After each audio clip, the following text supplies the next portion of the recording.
Hey, welcome back to No Hype Beer Reviews. Unless it's your first time, then welcome. Please consider subscribing. If you do, hit the notification bell, get all the updates. We're excited for today's video. The beer's courtesy of Keith, and I'm sitting next to Keith. What's up, Keith? Not much. How are you? Good. Bringing that energy up. I love it. So,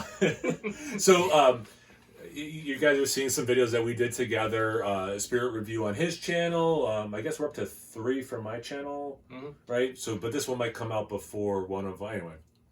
You'll see videos of us together. So make sure you guys check out Keith. It's 93 Lumber spelled out. It's his channel. I will add that in the description box below. So, full disclosure, Keith has had this. I have not, but you haven't had it in like... it was like a year ago. Okay, so because this is the 2023 Ralphius yes. Amburana. Yep. And you probably reviewed it relatively close to when you got it. I think there was one that I kind of forgot about, so I did review it later than the other ones. Okay. But I think it still has been about a year, maybe just under a year since I reviewed it, but I don't remember. Well, that's the thing. A lot of us who do the beer tubing thing really try to go in blind, and like me, I'm easy. If I had the beer last week, I'm probably still good to review this week and not really remember a lot. Like, it's just not a priority. So the point being, just full transparency. Keith has had it, but also, and who cares? Even there's some beers that we bought together, like artisanal and stuff that we sampled there that we're going to review. It is what it is. Who cares? We're overthinking it. Everyone watching is just like, we don't care about this. Pour the beer. What do you think? Now, I'm really excited because I love Amburana barrel-aged beers. Well, Amburana as a, wood to age beers in. So he brought a bunch of different ones, and I'm like, yeah, if we're going to do one more review together or have one more beer, let's make it Amburana.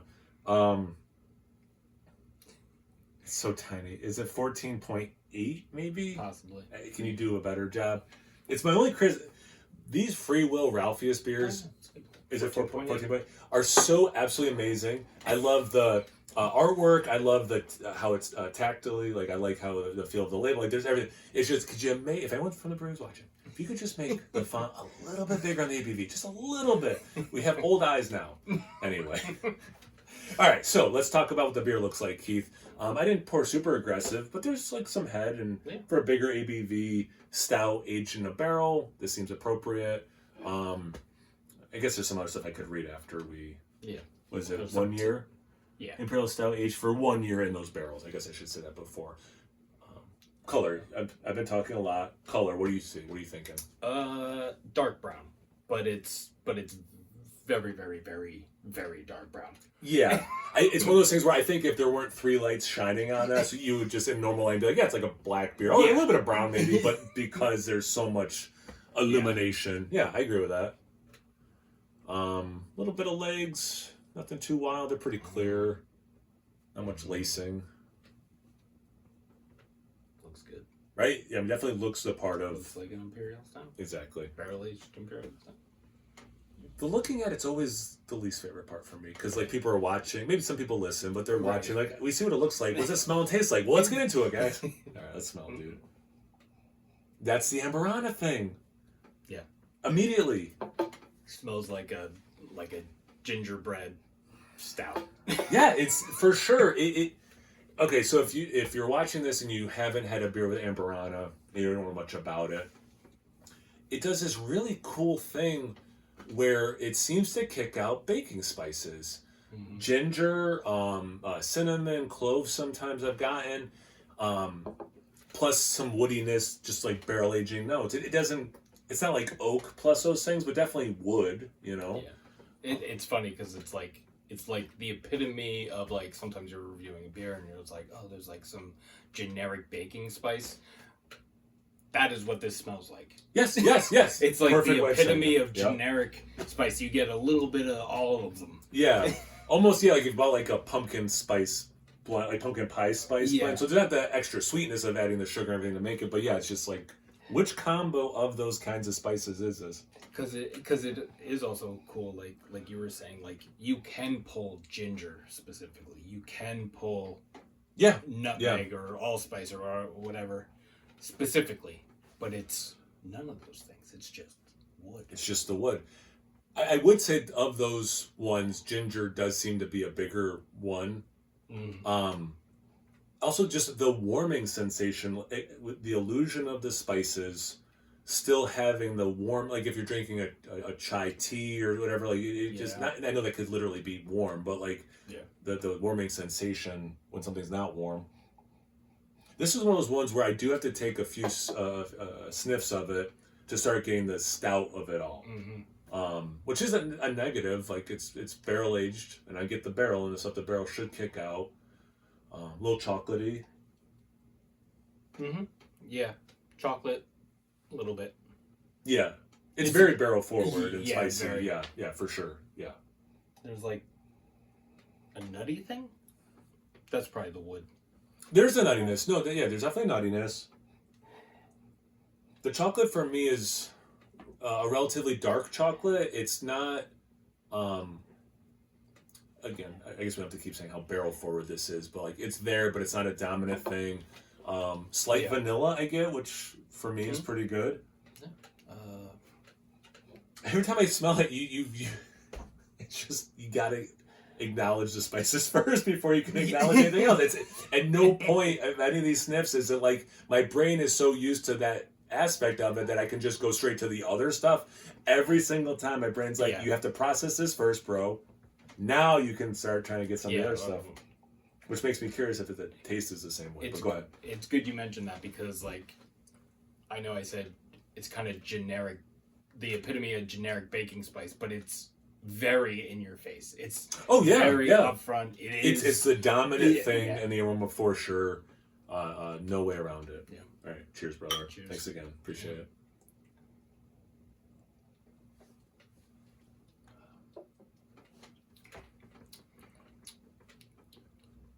I love this. This is room temperature.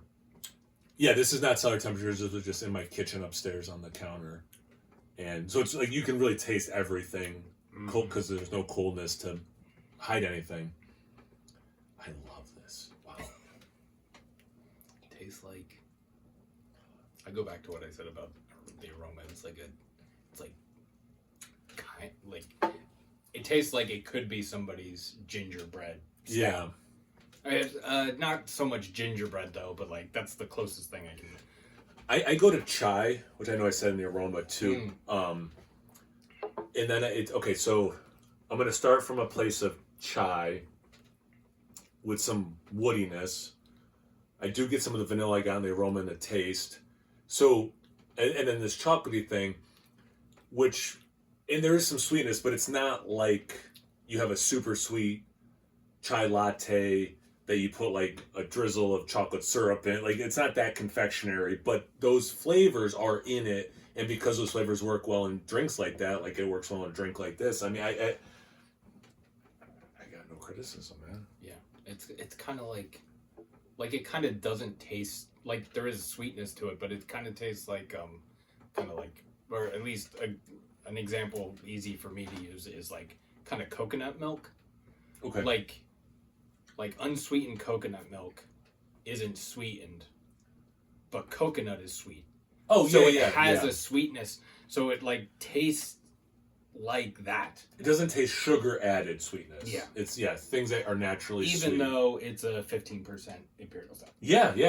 Yeah, I don't think the sweetness level that's there, I would be shocked if someone drank this and said, "Oh, this is cloyingly sweet." Like it's not that sweet of a sip. Yeah. Before we look at their tasting notes, anything else to get out of our brains? I was gonna say I kind of get like a root beer or birch beer kind of thing. Okay. More birch for me. That's an interesting one. Root beer. I don't disagree, but like more like the artisanal root beers that maybe a brewery might make for the kids. I think more back in the day that was more common, but not like mug root beer. Yeah, exactly. But yeah, for some reason I'm going more birch beer. Yeah, whatever that thing is. Yeah, more like you went out, got bark from a birch tree. You went home, you boiled it. Exactly. Yeah. That's why I like, sometimes it's fun doing the solo reviews. I can just crank them out and it's only what I think. But man, doing something with someone else, people watching, I would never have thought that. It's totally there. It's totally there. Yeah. I love that.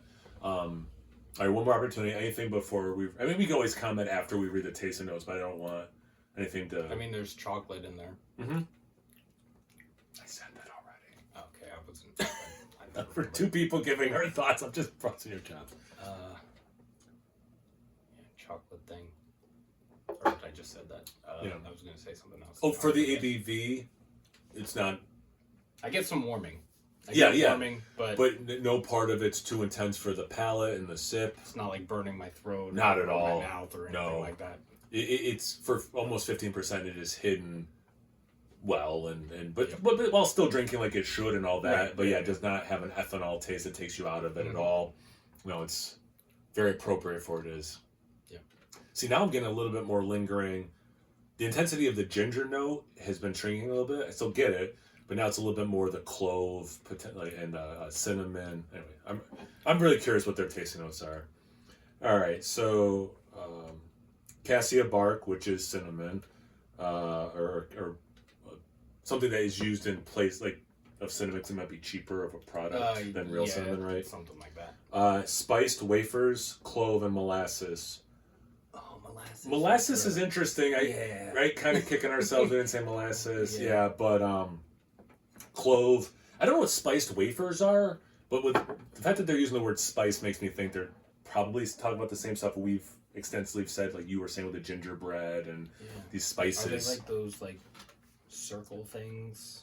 When I think of wafers or circular, I can't think of if I've had a specific thing called a spiced wafer. Yeah, I think most of them are just like vanilla or whatever. That's the most famous one I know of, at least growing up.